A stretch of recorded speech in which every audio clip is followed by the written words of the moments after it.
Okay, looks like it's 5 o'clock. It is 6 February 2020. This is Thursday, which means for me that's LDR 360, right?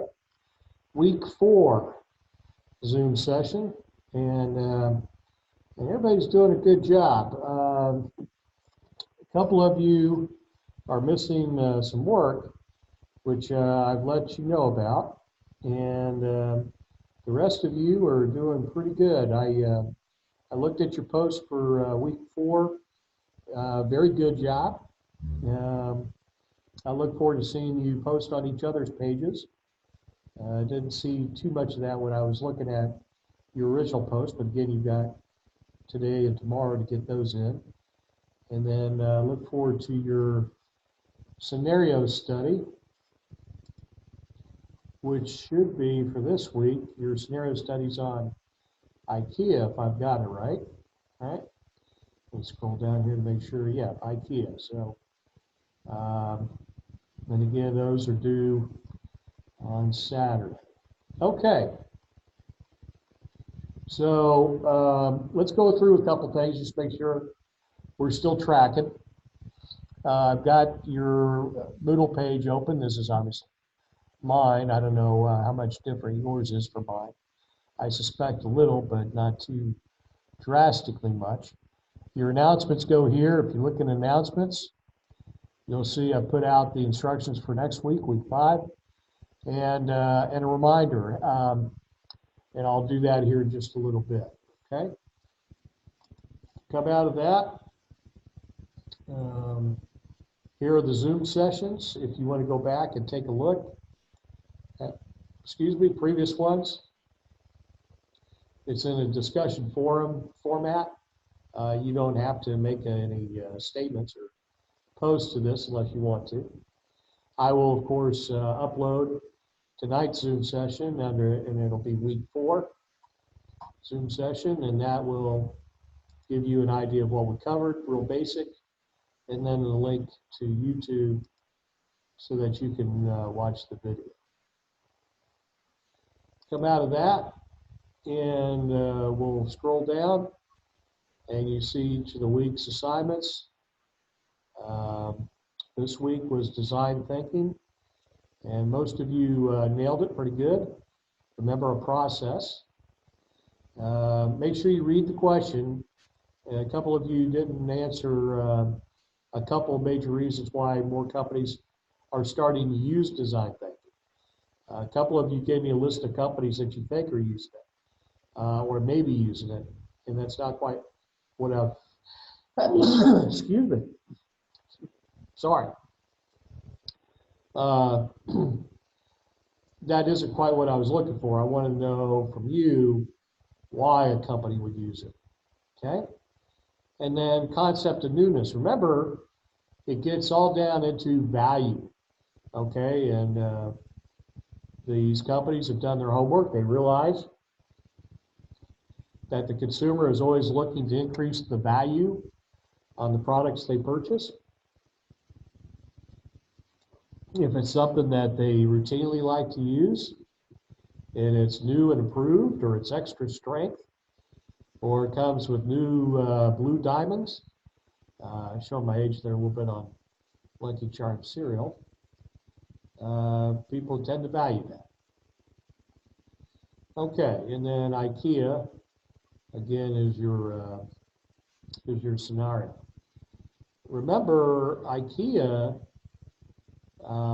incorporates these concepts. So if you're looking for some help when you do these weekly scenario studies, and I ask you to bring a main point in regarding innovation, note just the chapter that particular case study is in.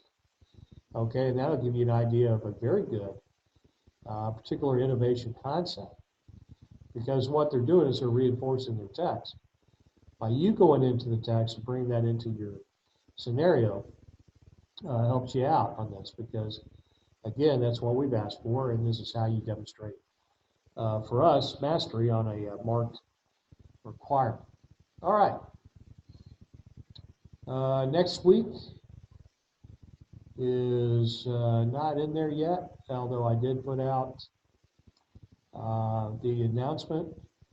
What, in your view, is a major reason for writing a global business plan? Hey, this is a really good chapter. I got to tell you, dive into this. Get a good feel for this. This is phenomenal. Okay, it does you no good to come up with a very innovative idea if you can't bring it to market and make a profit off it. And a global business plan isn't so much a business plan to be exercised over the span of the earth, meaning international. It's global in the sense that it takes into account all factors.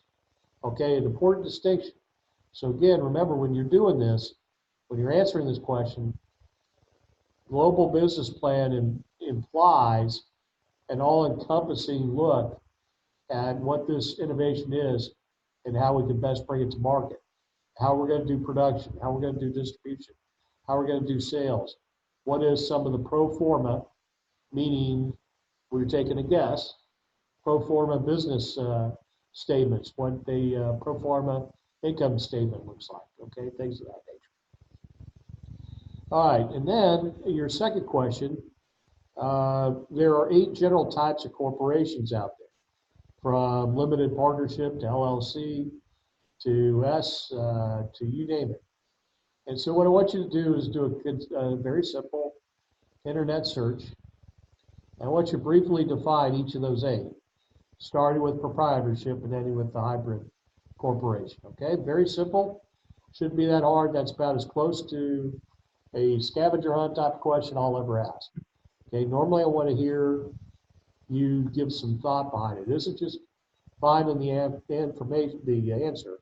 It isn't just finding the definition or the term, but it's being able to understand the concepts behind it and then being able to demonstrate to me in effective communication that you understand what the term is and what the material is trying to tell you. Okay. All right. So let's check a couple things real fast. We'll take a look here. Let me go through these slides a little bit and touch on a couple things. So again, some of you are turning in an abstract. That's great. You don't necessarily have to for the purposes of the weekly analysis, but if you want to practice it, please do so. Remember, the abstract page will already include the page header, okay? And then your APA formatting requirements go in there.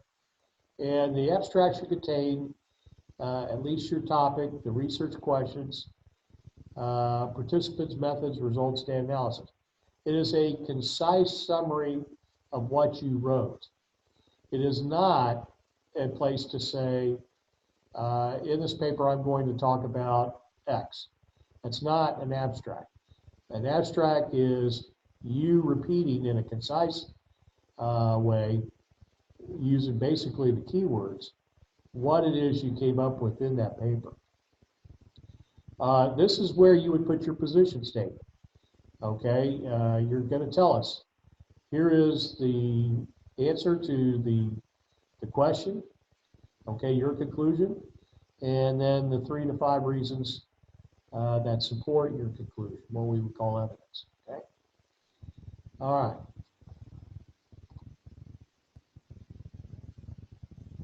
Remember from LDR 340, you had 3 types. You had problem essays, decision essays, and evaluation essays. And again, in this class, one of the questions is such in the scenarios that is really moving you towards doing an evaluation essay. Okay, how innovative are these companies? Are they innovative? Are they not? And then, what are your reasons are for it? Okay. All right, here is the paper, and this is what I'm getting at. This is what's in the courtesy reminder that I posted on your announcements page earlier today. Okay, I need to know what company you're going to write on. I've got it so far from two of you, and I've got those two of you highlighted in black. Those that have colors by your name, on your name, green or blue, I still need to get yours in. Now, some of you had me for LDR 340, and in that class, LDR 340, you did a case analysis of a particular company. Your innovative leadership case study paper is about a company. If you want to make it the same company as you wrote on for LDR 340, different paper, of course, but if you want to make it the same company, because you already did a lot of research, that's fine, okay? And for two of you, or for one of you at least, you decided you wanted to do that. So, so for three of you, if, let's see, you did Transocean Limited, Boeing, and the WNBA. If you want to do that for the innovation leadership case study paper, that's fine, okay? Those of you who don't have a company next to your name, I didn't have you for LDR 340, but if you had a company in LDR 340 that you want to do and bring that into this class, for this paper, that's fine as well. Okay, but in the end, I need to know what you're going to write on, okay, and here's why. This paper is worth a substantial amount of your final grade. So I don't want any shuckses, okay? No surprises. So I want to see what it is you plan to write on, and then what I'll do is I'll do my own research. So I'll already know a lot about that organization before I even read your paper, okay? And so again, this is to help you out, but also to help us both out. So that if I'm already familiar with the case, generally speaking, that should help you not have to write too much to bring me up to speed. That makes sense, okay? But please get that in, okay? Thank you. All right, the rest of these slides are how to do a position thesis statement. And I've covered these before. But again, remember that position statement is very critical to your paper. And if this is an innovation class and you're doing an analysis of a company, then at some level, it's an evaluation and you're going to have a statement, this is or is not an innovative company, okay? May not be exact words to that effect, but that's in a sense what you're doing. Don't forget your protagonist from LDR 340, the main character, the one that moves the story forward. But in a lot of this, it's very similar to your previous class, although we're not using LDR 300 material as much. We're using the actual innovation material that you derived out of Hisrich's book, right? So, you know, bring this in to your paper, okay? Got some good information in there. All right, and then this just goes out through it, all right? Okay. I think that's probably enough of that. And I don't think we need to belabor that point anymore. So let me switch out our sharing again. And let's see if we can't find some slides real fast.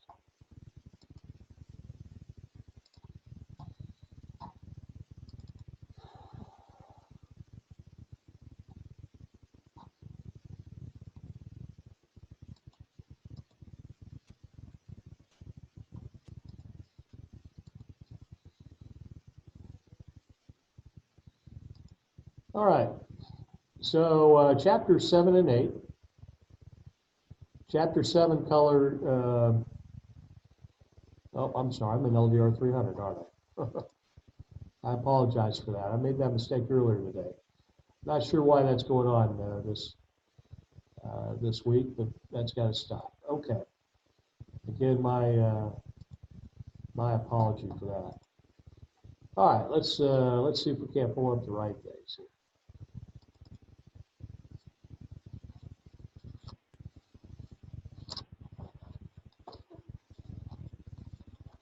So we're chapters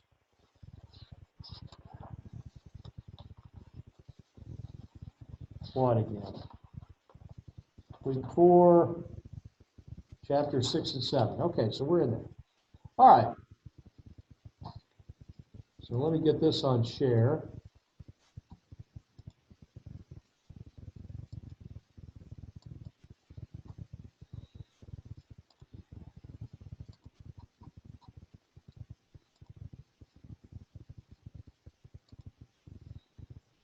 Okay, current events, this is pretty good stuff. Every now and then again, I'll find something that I'll just want to share with you. It doesn't maybe have to do directly with the lesson in hand, but it does deal with the overall topic. Okay, the letter, this photo on the left, the biggest threat to innovation is internal politics and an organizational culture that doesn't accept failure, doesn't accept ideas from outside or cannot change. Okay, critical view of it. Okay, couldn't said any better. This other photo, if you look at it, looks like a TV screen, doesn't it? So this company was finding that a lot of their boxed goods were being damaged to the point of having to come back to the factory. And so what they decided to do is package it and make it appear it looks like a fragile TV. But in fact, what's in here is a bicycle. And just by changing this packaging, this innovation, they have saved hundreds of thousands of dollars in breakage of merchandise that's been rough handled. Anyway, it's a brilliant story. Okay.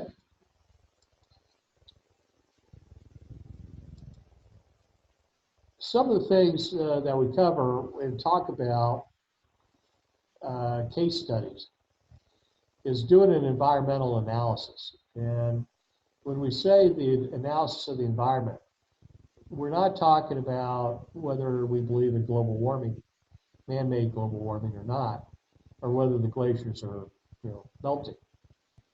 What it is in effect, we're talking about a SWOT analysis. Okay? Strengths, weaknesses, opportunities, and threats. We want to know from an internal perspective how we can maintain our strengths, those things that are giving us as an organization competitive advantage. And I'll tell you right off the bat, most of the time your competitive advantage is your people. Okay. And then we want to fix and improve our weaknesses. Sorry. The key here is improvement, okay, and getting better. But again, from an internal perspective, improve our strengths, or maintain them at least, and also improve on our weaknesses. Okay, O and T is opportunities and threats. And so we want to capitalize on those opportunities, which are external to our facility. And we want to defend against threats. Okay, if we got a competitor who's out there that's inching in on our property or has opened up a shop right next to ours. Okay, this is what we're talking about when we say an environmental analysis. And so if you run through this real fast and just answer it in a simple way, you don't necessarily have to use this template, although I will tell you it comes in real handy. It's really good advice. This is one that I did for Herman Miller, which was in my master's degree class. Okay, Herman Miller makes a lot of office furniture manufacturing. They're the ones actually, believe it or not, invented the action office that many of us know as cube farm. Okay, anyway, so you go through and you figure out the criteria that you're going to use to evaluate. And in this template, a whole host of criteria is offered to you over here on the left. You and your leadership will probably figure out, okay, we got a little different standards, things we got to do that are different. And so I would tell you, go for it. Okay, but that's where you would do it at. And then the same thing with opportunities, threats. So you're trying to get a handle. Now, sometimes that requires you to look to the future. And that's not a problem because we talked about in LDR 300, developing you as a strategic leader. Okay, and that means an ability to anticipate threats and opportunities. It requires an ability to challenge the status quo and change it so that the organization, physically, culturally, by leadership, is moving in the direction you want it to be moving. Okay.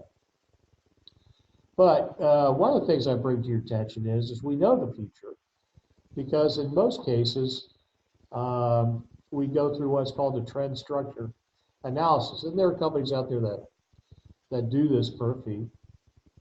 But trend structure analysis is not that hard of a concept to develop. And it makes perfect sense. You're essentially doing the work in reverse. Excuse me, if you will. All right, but trend structure analysis is coming up with scientific means upon which to compare data on an event that hasn't happened yet or soon may, and that we're able to make some readings on. Okay, and the buzzword of hindsight now is foresight later, that becomes a little popular, but it's very true. Okay, your ability to use this, particularly when it's nasty out, is a very important part of your concert or your college courses. Okay. All right, so we got past all that. Division chapter 6. We talked about meetings. We talked about missing slides, which is a little strange. We talk about process, okay? One of the processes we talk about is a problem framing, okay? Design thinking is about creating a breakthrough in innovation. And one of the key elements is to define the problem.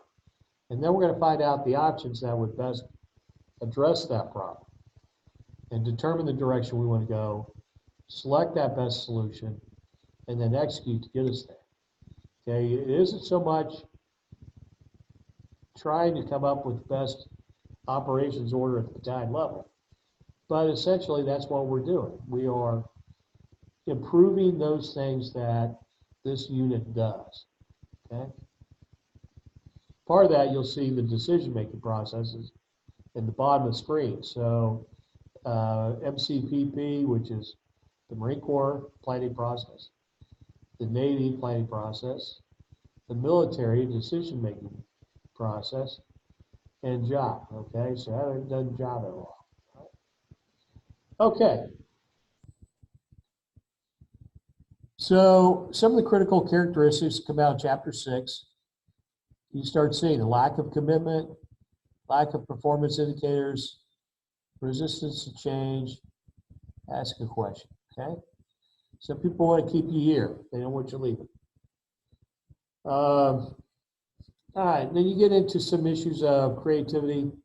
We're not going to quite cover that. We'll jump into chapter 7. The text tells you that there are a couple ways to determine available market opportunities. One of which is to do a gap analysis. Okay, remember your gap analysis is where we're at now, where we want to be in about 3 to 5 years. How do we get there? Okay, so in a sense, all you're really doing is just drawing yourself a big arrow, right? Okay, we know where we're at. All right, let's just start now.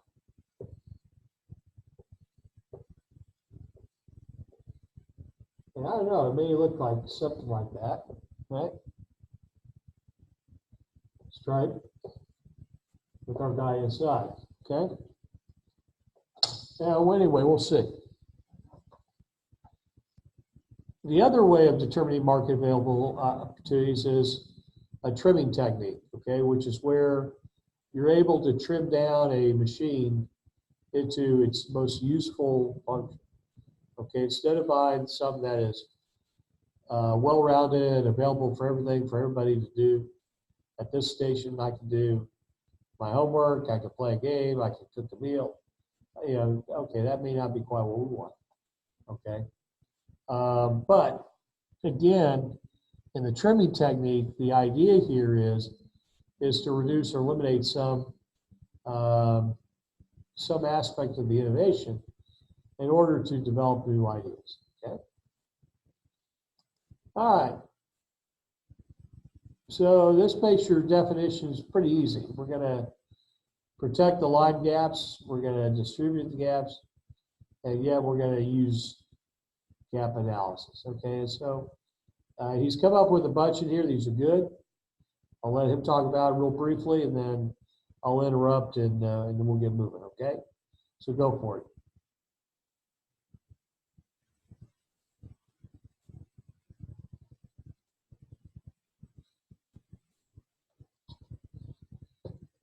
We're not having anybody here, so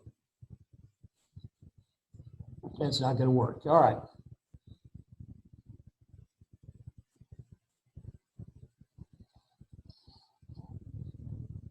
Remember, a trimming technique is B2C and B2B, business to consumer and business to business. Okay, and this also can be a government organization. Okay, doesn't have to be a profit-making concern.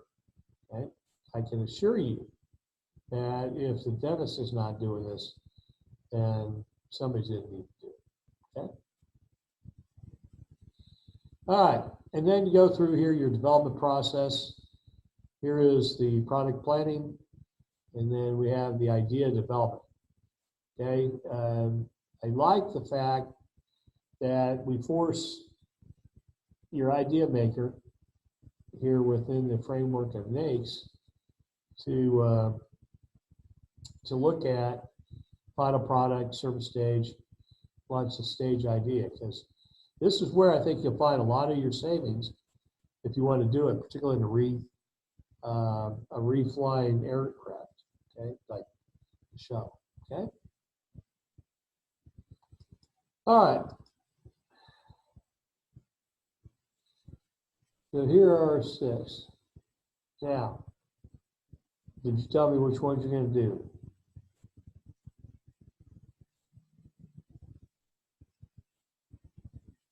I'm hearing crickets. Okay. All right.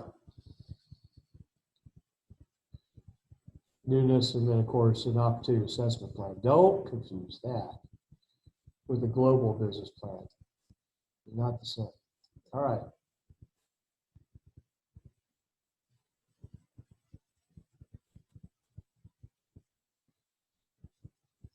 All right.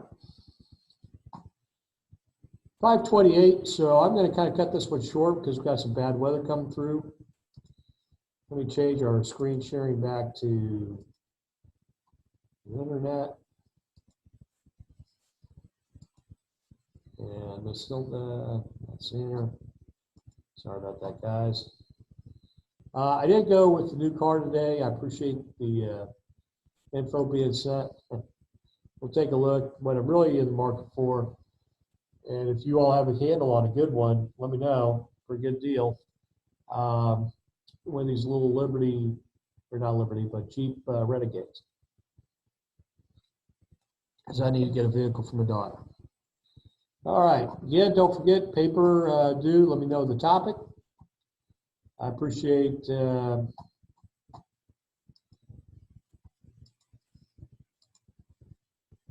everybody involved.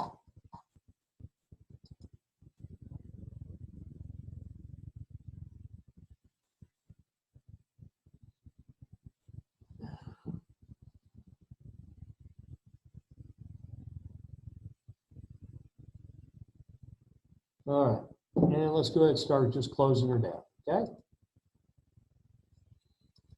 Zoom's letting me know that some of you are waiting. Good for you. And did you go?